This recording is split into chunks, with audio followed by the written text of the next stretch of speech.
Bien, esta es la tercera clase de autobiografía. En las dos anteriores vimos en líneas generales qué es lo que hay que hacer. Vamos a repetir.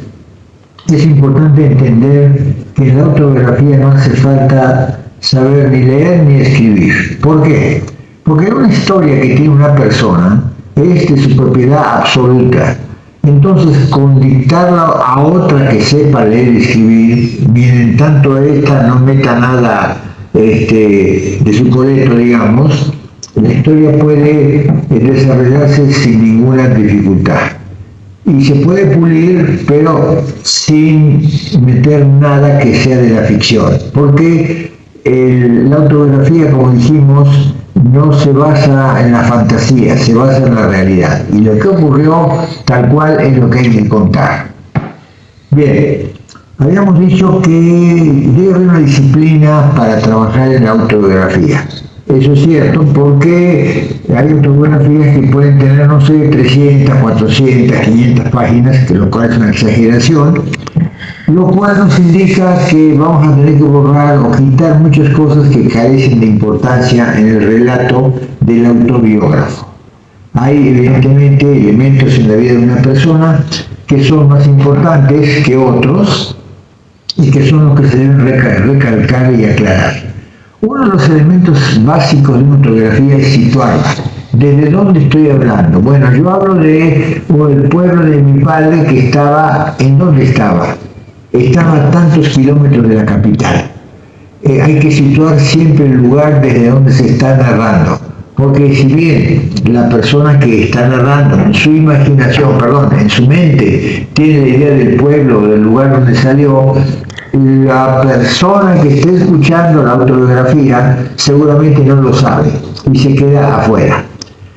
Bien, uno de los temas al comenzar es empezar por cualquier lado, ¿no? Generalmente el amateur, yo diría que el autobiógrafo silvestre, comienza hablando de su niñez. Se suele hablar de los padres que eran maravillosos, pero no sabemos cómo fueron. Si eran buenos, eran malos, eran regulares, adjetivos calificativos hay que sacarlos. ¿Qué es lo que hacía su padre? Trabajaba en una fábrica de pescado, correcto. ¿De dónde venía? Venía de España y también era pescador, por decir algo. Y entonces puede contar el principio y arrancar de ahí. Pero bien, ¿qué pasa si no se sabe por dónde empezar? Por ejemplo, una de nuestras alumnas nos habló del primer día de clase en la universidad.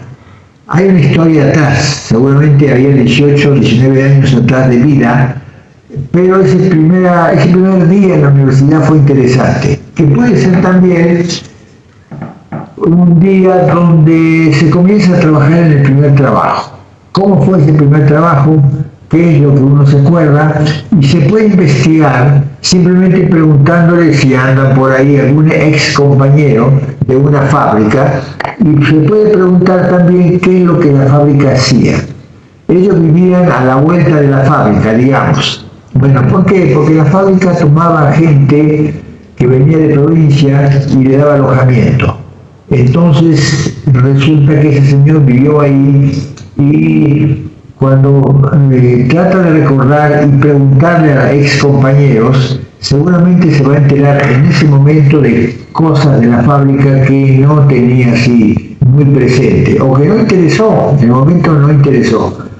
Porque tendemos a dejar pasar por alto detalles que creemos que no tienen importancia. Y no la tienen, pero a lo largo de los años sí la van a tener. Así como pueden tener importancia o pueden no tener ninguna. Entonces la gente se preocupa por determinado episodio que resulta que 20 años después no tenía ningún sentido. ¿Por qué? Porque el autobiógrafo está empezando a vivir. Ahora bien, ¿cuál es la diferencia entre una autobiografía y memorias?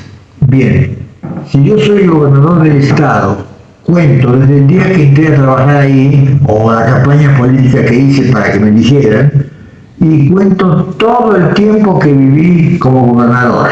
Esos son, es una parte de la historia, no es una autobiografía, simplemente es una memoria. ¿Qué puede ser eso? Puede ser que la persona esté interesada en escribir una memoria de algo, un episodio de su vida que fue interesante. Por ejemplo, un jugador de fútbol puede tener una historia muy interesante, no importa que no haya sido Pelé directamente, sí vivió con intensidad una determinada situación en su juventud, hasta que se jubiló, hasta que se dejó de ser jugador a los 30 y tantos, y esa es la historia que va a contar. Ahora bien, puede contar también un fragmento de su vida. Nosotros, por ejemplo, tenemos un certamen todos los años que se llama Un fragmento de mi vida de 15 cuartillas. Entonces, eso también es válido, y si el autobiógrafo quiere detenerse ahí, se puede detener. Ahora bien, ¿para quién es lo que se contó? Puede ser para la familia, porque generalmente nosotros, si preguntamos, bueno, ¿qué es lo que mi abuelo hacía? A lo mejor sabía que trabajaba en un frigorífico o que había sido abogado, pero hasta ahí nomás. La profundidad de la historia no la conocemos.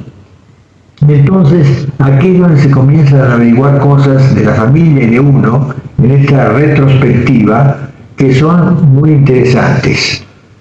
Y en realidad no se trata de decir, pues, lo que falló, falló, y lo que se perdió, se perdió, lo que tuvo importancia en su momento ya no lo tiene, en fin, es lo que va descubriendo el autobiógrafo, va mirando hacia atrás, es como si fuera una película, él se está observando, viviendo y viendo qué es lo que hacía.